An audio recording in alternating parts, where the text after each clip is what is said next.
नमस्कार साथियों, पर्याप्त क्लासेस में आपका स्वागत है। हम सामान्य विज्ञान को पढ़ रहे हैं, जिसमें आज हमारी ये 8वीं क्लास है। चलिए शुरू करते हैं। बैटरी के प्रचालन का मूल सिद्धांत क्या है? तो वह विद्युत अपघटन के सिद्धांत पर कार्य करती है।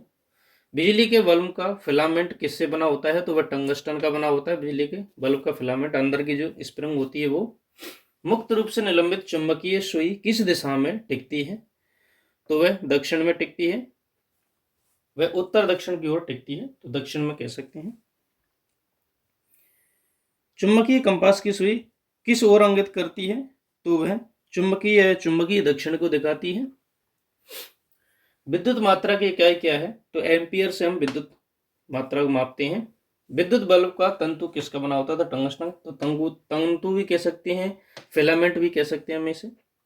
शुष्क सेल में किस तरह की ऊर्जा निहित होती है? तो रासायनिक ऊर्जा होती है शुष्क सेल में। एम्पियर घंटा किसका मात्रक है? तो आवेश का मात्रक है एम्पियर घंटा। बिजली के करंट के माप की इकाई क्या होती है? तो एम्पियर्स होती है। विद्युत चुंबकीय इंजेक्शन की घटना को क्या कहा जाता है? तो जो कॉइल में विद्युत होती है वही विद्युत चुंबकीय इंजेक्शन की घटना होती है। प्रत्यावर्ती धारा को दिष्ट धारा में कैसे बदला जाता है? तो डायोड के द्वारा प्रत्यावर्ती धारा को दिष्ट धारा में बदला जाता है। विद्युत प्रतिरोध की इकाई क्या कहलाती है? तो उसे ओम कहते हैं, विद्युत के प्रतिरोध की इकाई। विद्युत बल्ब का तंतु किससे बना होता है? टंगस्टन का क्यों बना होता है? क्योंकि उसका गलनांक उच्च होता है, वह अधिक ताप पर गलता नहीं है। विद्युत धारा की मात्रा मापने का यंत्र कौन सा है? तो अमीटर है। अमीटर के द्वारा विद्युत धारा मापते हैं। सीएफएल का पूरा नाम क्या है? उसकी फुल फॉर्म है कॉम्पैक्ट फ्लोरिसेंट लैंप। गैस पारंपरिक ऊर्जा स्रोत क्या है? नाभिकीय ऊर्जा स्रोत है। गैर पारंपरिक किस किरण की भेदन क्षमता अधिक होती है? तो गामा रेज होती हैं, उनकी भेदन क्षमता अधिक होती है। नाभिकीय रिएक्टर में ऊर्जा उत्पन्न होती है नियंत्रित विखंडन से। जो नाभिकीय विखंडन होता है उसको कंट्रोल किया जाता है। दहलीय आवृत्ति क्या होती है? जिसके नीचे प्रकाश विद्युत उत्सर्जन संभव नहीं है, उसे ही दहलीय आवृत्ति कहते हैं। भारत का पहला परमाणु परीक्षण कब किया गया था? 1974 में किया गया था, राजस्थान के पोखरण में। सूर्य के प्रकाश का कौन सा भाग सौर कुकर को गर्म करता है? तो अवरक्त किरणें सौर कुकर को गर्म करती हैं। सूर्य में ऊर्जा किस प्रक्रिया से पैदा होती है? तो हाइड्रोजन के संलयन से होती है। नाभिकीय रिएक्टर एवं परमाणु बम में क्या अंतर होता है? तो जो नाभिकीय रिएक्टर होते हैं उनमें कोई श्रृंखला अभिक्रिया नहीं होती है, जबकि परमाणु बम में यह श्रृंखला अभिक्रिया होती है। नाभिकीय रिएक्टर में उनको कंट्रोल कर दिया जाता है, लेकिन इसमें श्रृंखला को तोड़ा नहीं जाता है। सूर्य की ऊर्जा किस माध्यम से उत्पन्न होती है? तो नाभिकीय संलयन से उत्पन्न होती है। तारे अपनी ऊर्जा कहाँ से प्राप्त करते हैं? वे भी नाभिकीय संलयन से ही प्राप्त करते हैं। एक कृत्रिम उपग्रह में विद्युत ऊर्जा का स्रोत क्या होगा? तो जो सौर सेल होती हैं वे ही कृत्रिम उपग्रह में एनर्जी देती हैं। सोलर पैनल लगे होते हैं उसमें। लेजर बीम का उपयोग किस में होता है? तो आंख की चिकित्सा में लेजर बीम का यूज होता है। परमाणु पाइप का प्रयोग कहाँ किया जाता है? तो जो नाभिकीय रिएक्टर होते हैं वहां पे किया जाता है। भारत में स्थापित पहला परमाणु संयंत्र कौन सा है? तो तारापुर परमाणु संयंत्र वो है नाभिकीय संयंत्र। डायोड से धारा कितनी दिशाओं में बहती है? तो केवल एक ही दिशा में चलती है। रडार का प्रयोग किस लिए किया जाता है? तो जहाजों, वायुयानों आदि को ढूंढना एवं मार्गदर्शन निर्देश करने में इसका यूज किया जाता है। शिल्वा क्या है?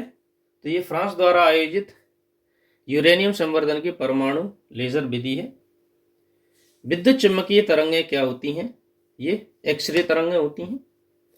सौर ऊर्जा स्रोत क्या है? तो नाभिकीय संलयन सौर की ऊर्जा का स्रोत है। क्रायोजेनिक इंजन कहाँ उपयोग होते हैं? तो रॉकेट में क्रायोजेनिक इंजन यूज किए जाते हैं। आइंस्टीन को नोबेल पुरस्कार क्यों दिया गया? प्रकाश एवं वैद्युत प्रभाव के लिए। कणों के द्वारा हीट ट्रांसफर की क्रिया को क्या कहा जाता है? तो उसे रेडिएशन कहा जाता है। ओजोन छिद्र सबसे अधिक किसके ऊपर बन रहा है? तो अंटार्कटिका के ऊपर सबसे बड़ा ओजोन छिद्र बन रहा है। ग्रह गति नियम का रूपण किसने दिया था? तो जोहानिस केपलर ने दिया था। रात्रि को आकाश में कौन सा ग्रह लाल दिखता है? तो मंगल ग्रह हमें लाल दिखाई देता है। सूर्य ग्रहण कब होता है? तो जब सूर्य और पृथ्वी के बीच में चंद्रमा आ जाता है तब सूर्य ग्रहण होता है। चांद पर उतरने वाला पहला मानव कौन था? तो नील आर्मस्ट्रॉन्ग थे। इसरो का फुल फॉर्म क्या है? तो Indian Space Research Organisation ISRO की फुल फॉर्म है। गैलीली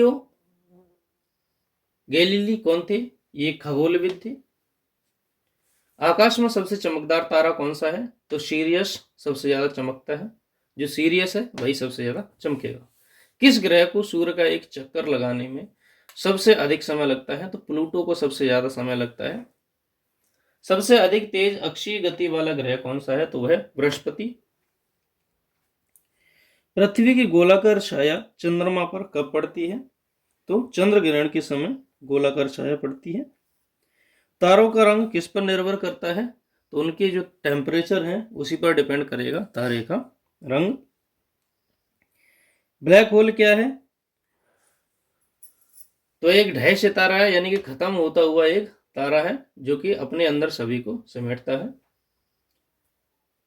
अ कोलैप्स्ड स्टार यानी कि खत्म होता हुआ तारा। सूर्य के प्रकाश को पृथ्वी तक पहुंचने में कितना समय लगता है? तो 8 मिनट कुछ सेकंड लगते हैं, 11 सेकंड।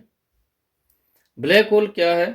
तो त्रिविम में ऐसी जगह जहां का गुरुत्वाकर्षण प्रकाश किरण पुंज को भी बाहर नहीं जाने देता, यानी कि लाइट को भी अंदर खींच लेता है, इसीलिए ये ब्लैक दिखाई देते हैं, सभी चीजों को अपनी ओर आकर्षित करते हैं। सूर्य के सबसे नजदीक ग्रह कौन सा है? तो बुध है।